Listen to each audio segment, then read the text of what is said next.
Barack Obama retaliates against Michelle. While she's away on a speaking tour, he's found a new best friend.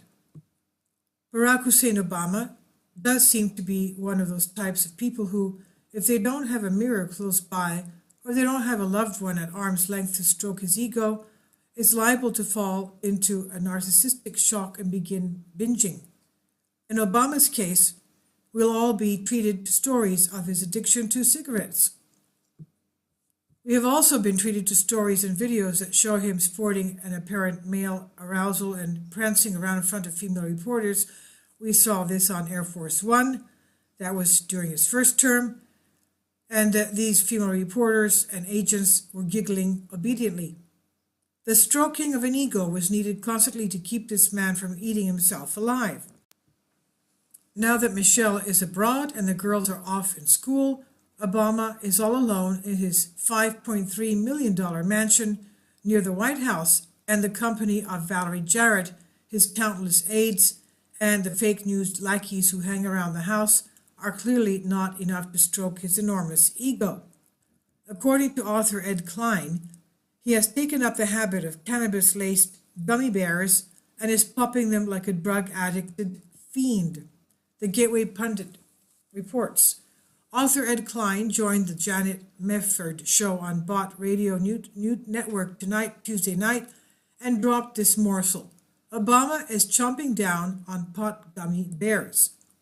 Ms. Mefford, a longtime former religion writer for the Dallas Morning News, is now a Christian talk show host. On Tuesday, she interviewed Ed Klein on his latest book titled All Out War, The Plot to Destroy Donald Trump, end quote. He's popping gummy bears infused with cannabis. All this comes from a source of mine who actually has smoked marijuana with him since he left the White House, end quote. And you'll find the podcast with the quote around 15 minutes, 5-second mark on the Janet Medford show today, Janet Medford Today, and you'll hear that there if you want. TGP, reader Kurt added.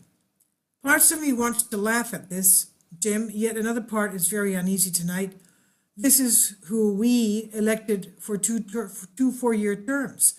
And given tonight's Virginia and New Jersey results, there are many who would be happy to have such a man in office again and ignore things like this. Also remembering how past despots choose people who think like them. He's got far too many of us of his own shadow government, Mr. Klein's term, in place already. We're only in a reprieve, and we must keep vigilant for our nation. The shadow government that people keep making reference to is literally run right out of his mansion in downtown D.C.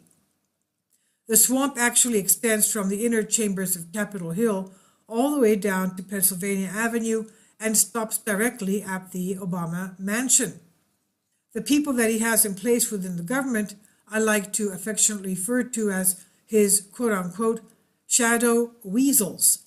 And even though some of them have been outed and 86'd, there are still hundreds within the departments that surround him, and the chances are good that there are still many in positions of power who are ready, willing, and able to fall on their swords for their savior Obama, even if he is high at the time. This is from the Gateway Pundit, and it's on American Conservative Herald.